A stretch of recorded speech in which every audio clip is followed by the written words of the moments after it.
Fuck the police, the judge, and the prosecutor. They rather lock us away and change or execute us. How many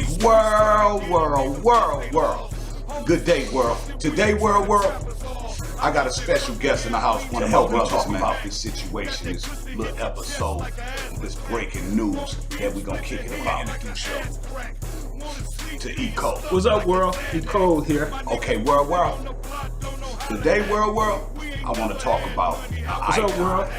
Like my brother Rig say, we're gonna talk about real icon Malcolm X. Now, world, who put the heat out? Where did it come from? How high did it go? Who knew? Was Louis Farrakhan a part of this? Hey, world, I'm gonna throw a name out there. William. Firebeating, the shooting, and the murder. Why were all those people who killed Malcolm X wasn't detained or killed by the police? So, world, sit back, smoke with us, World, drink with us, and let's watch a cold case get broke wide open. World, Rig and I put this together for those who forget about Malcolm X. And it's a shame that these young kids today don't know it. That's why we're here today, to let everyone know and remember Malcolm X. The real killers of Malcolm X. Nearly all of Elijah Muhammad's officials will have key roles in Malcolm's murder. When Malcolm revealed publicly that Elijah Muhammad was faking to be divine and that his money wasn't coming from the sale of newspapers and bean pies, but from the world's richest white man who was in the oil industry named H.L. Hunt, the Nation of Islam was embarrassed. The mission to physically destroy Malcolm was now hastened. Why are they threatening your life? Well, primarily because they're afraid that I will tell the real reason that I'm out of the black Muslim movement, which I never told. I kept to myself. But the real reason is that Elijah Muhammad, the head of the movement, is the father of 8 children by 6 different teenage girls, 6 different teenage girls who were his private personal secretary. The one who first made me aware of this was Wallace Muhammad, Mr. Muhammad's son. Concerned about your own life right now? No, I don't worry. I tell you, I'm a man who believed that I died 20 years ago, and I live like a man who is dead already. I have no fear whatsoever of anybody or anything. The son of the messenger, Elijah Muhammad Jr., delivered a very angry address to an all-male Muslim crowd on June 28, 1964.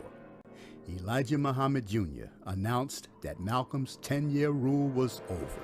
Elijah Muhammad Jr. gave a direct order to all in attendance to go out to Malcolm's house, bang on the structure of the house until the house collapsed, take a knife, hold Malcolm down, and cut out his tongue and deliver the tongue to him. I wanted you to know that my house was bombed. It was bombed by the black Muslim movement upon the orders of Elijah Muhammad. Now, they had come around they had planned to do it from the front and the back so that I couldn't get out. They covered the front completely, the front door. Then they had come to the back, but instead of getting directly in the back of the house and throwing it this way, they stood at a 45-degree angle and tossed it at the window so it glanced and went on to the ground. Seated in the audience was Norman 3X Butler, who would soon be charged with Malcolm's murder. Yes, I was there. I heard it. That was Elijah Muhammad Jr. This is Leon Amir, who was Cassius Clay's secretary, whom they beat unmercifully. It was he who heard Elijah Muhammad Jr. come to New York when Elijah Muhammad was at the Armory in June of last year. Jr. stood up and told the fruit, many of whom are here now also, that I should have been killed, that my tongue should have been put in an envelope and sent back to Chicago by now. And then Clarence, the captain from Boston, and John, the captain from Springfield, came to New York to assassinate me and came to him to get a silencer and couldn't get it. So the police know this. It's not something that's new. They just wait until the job is done and then they step in. It was attacked by them in Boston on December the 25th in the lobby, the hotel lobby of the Sherry Biltmore Hotel. And they're still after me. Malcolm didn't know what he was playing with.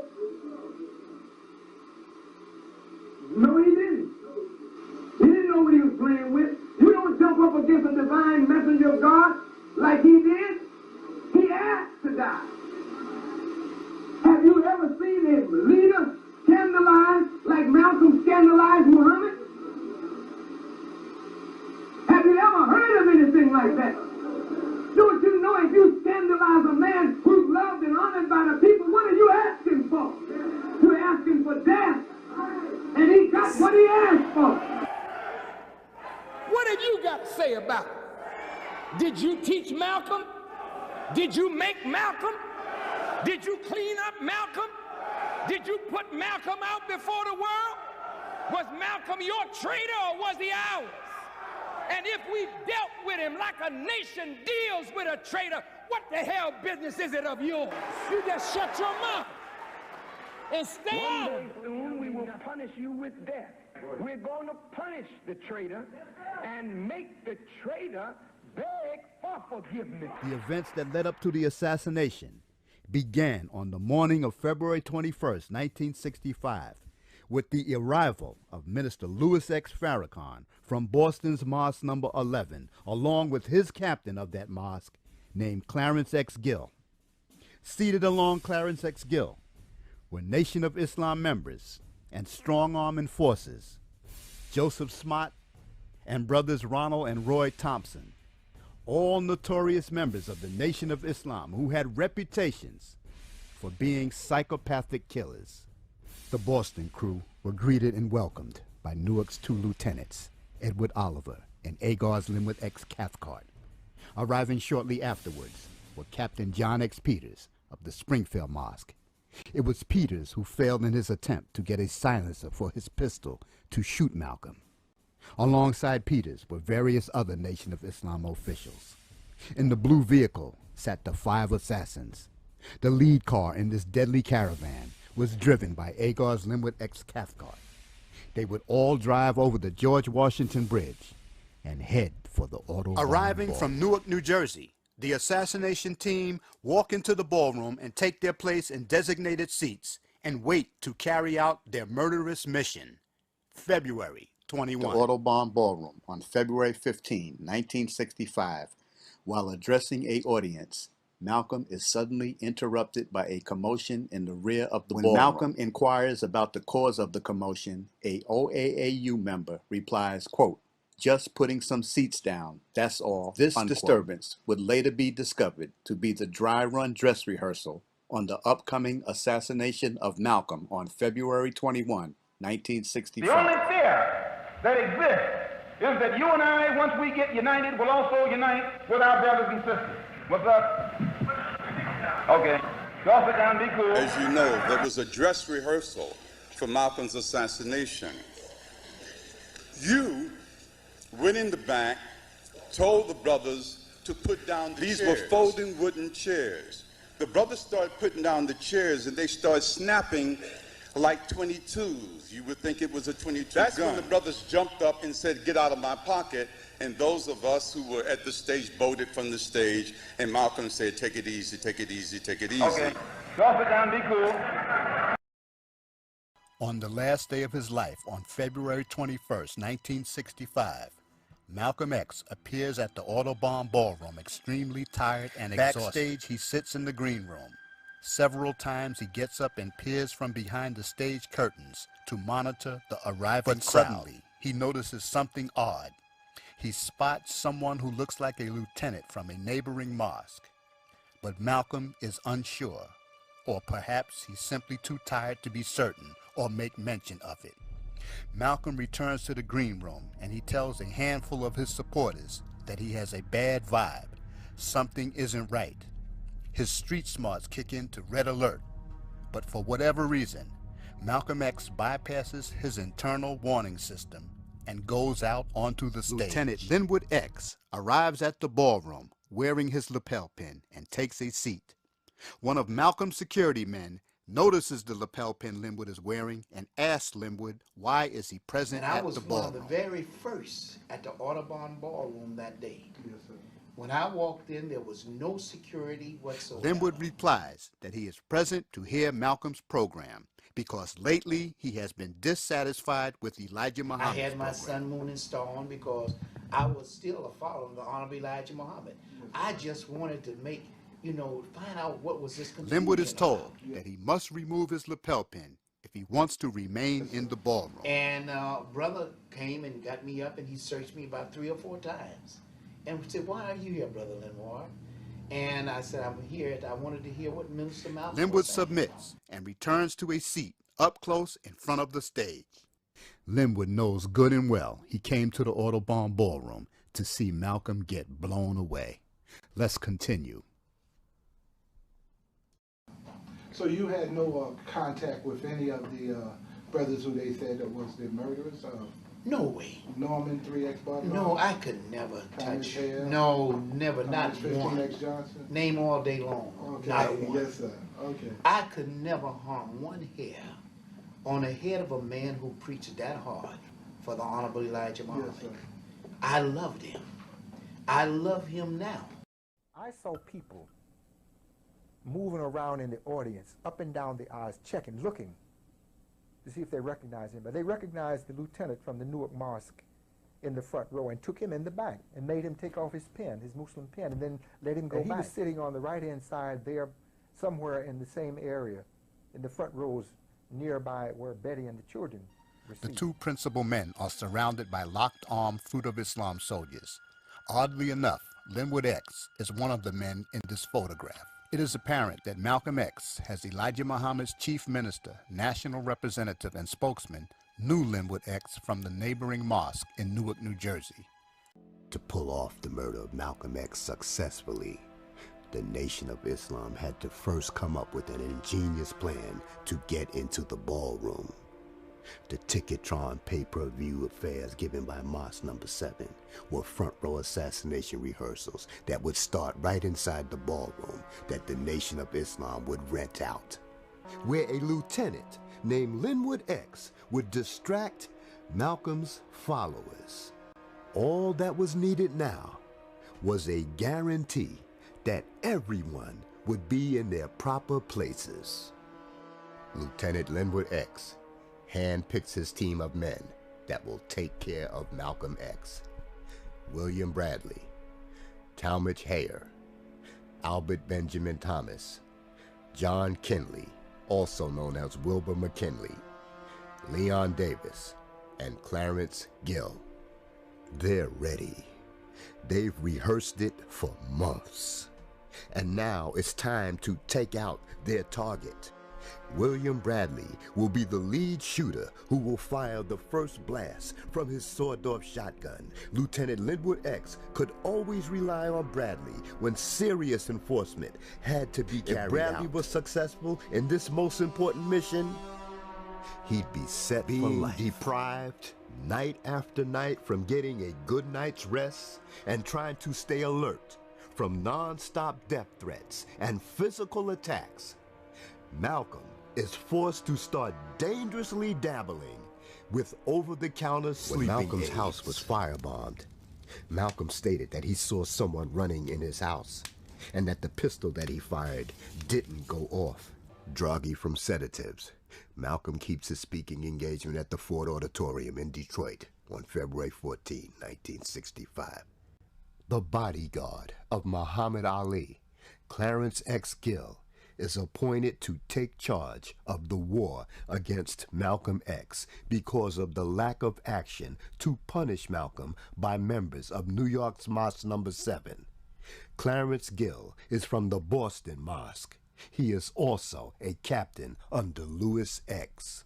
Arriving at Mosque No. 25 in Newark, New Jersey on February 21st, 1965 are the 2 Bostonians, Clarence X. Gill and Lewis X. They are both greeted by Lieutenant Linwood X.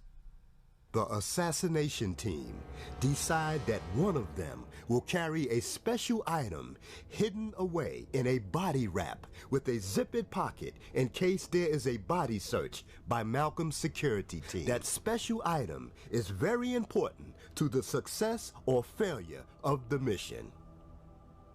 Is it a single key to a locker if the weapons are stored in the Audubon in advance? Could it be airline tickets to a place out of the country? Talmadge Hayer would be chosen to wear the body wrap. Early before noon on February 21, 1965, Linwood X and his team of assassins would leave Mosque number 25 in Newark, New Jersey, go over the George Washington Bridge, and head straight to the Autobahn Ballroom.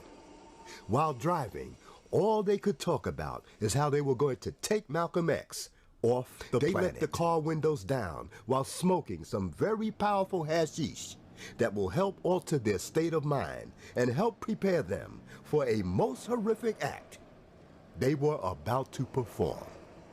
2 months before Malcolm's assassination, Louis X wrote in Muhammad Speaks, "The die is set, and Malcolm shall not escape," especially after such evil, foolish talk about his benefactor, Elijah Muhammad, in trying to rob him of the divine glory which Allah had bestowed upon him.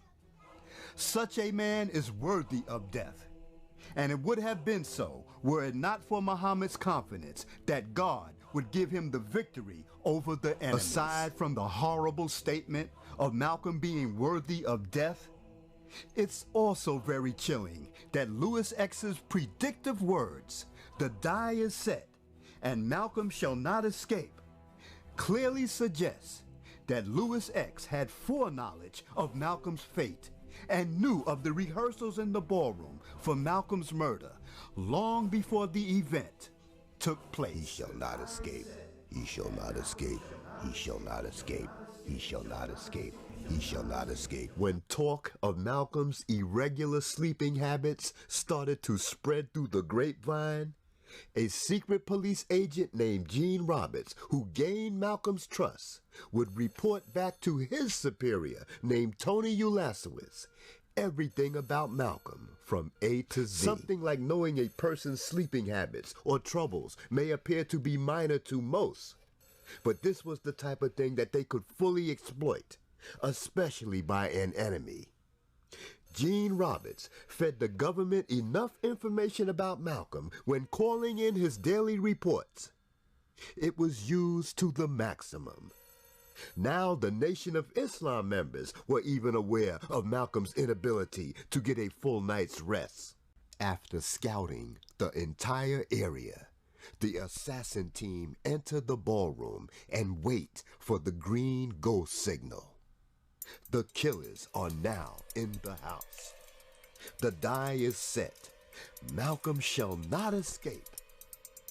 Gene Roberts, the secret police agent, tells political activist and admirer of Malcolm named Roland Shepard that he can't sit in the seat that he normally sits in. Shepard is a regular at the ballroom who's seen and heard Malcolm speak over 20 times.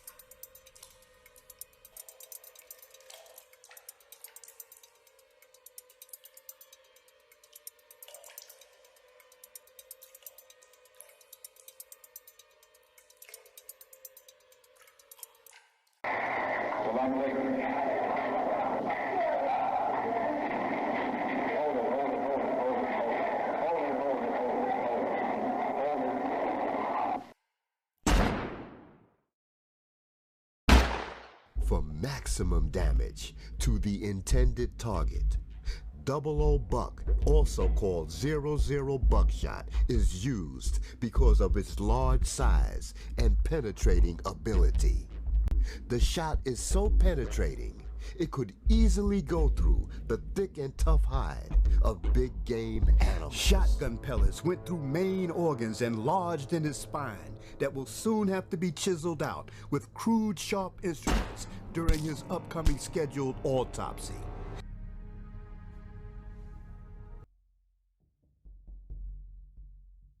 After the murder, Linwood X immediately calls Newark, New Jersey's Mosque number 25 and Mosque number 7 and informs that the man called Malcolm X will trouble them no more.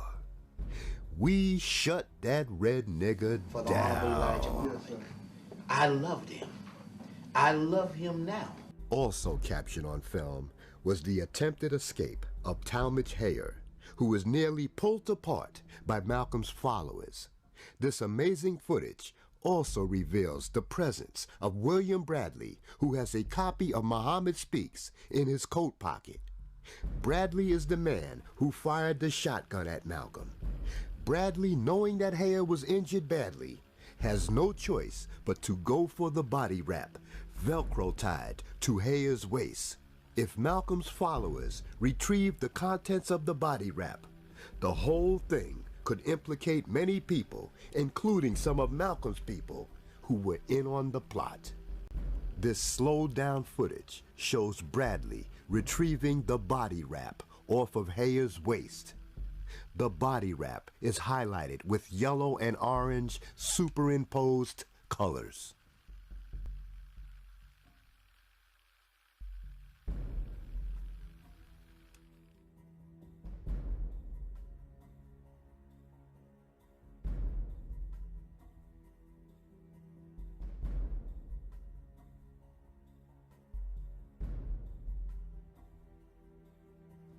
Again, with the footage unaltered in real time.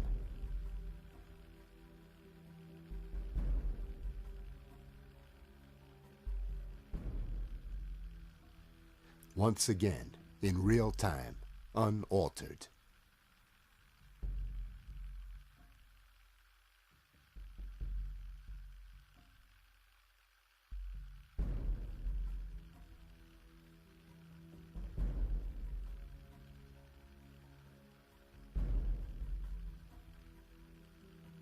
For William Bradley to remain so comfortably at the crime scene clearly points out that he had permission to execute Malcolm X. And we know for certain the names of many participants. What about the New York City Police Department? Where did they suddenly appear from after the shooting? Were they present to protect Malcolm or to protect the killers? Why was William Bradley so casual and not quick to run to the getaway car? Why don't we have photographs of all of Malcolm's named assassins? Why was Malcolm allowed to speak while being in such a worn-out, overworked state that he was in? Why didn't Malcolm's followers notice that the Nation of Islam were holding affairs right inside the Autobahn ballroom? Who had Malcolm's back? What was in that body wrap? Was it airline tickets? Keys?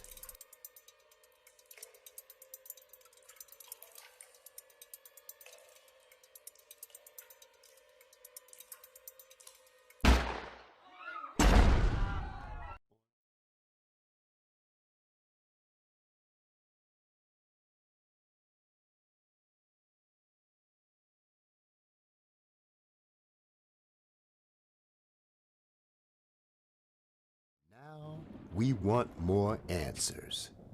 We know for certain the leadership of the Nation of Islam planned Malcolm's murder.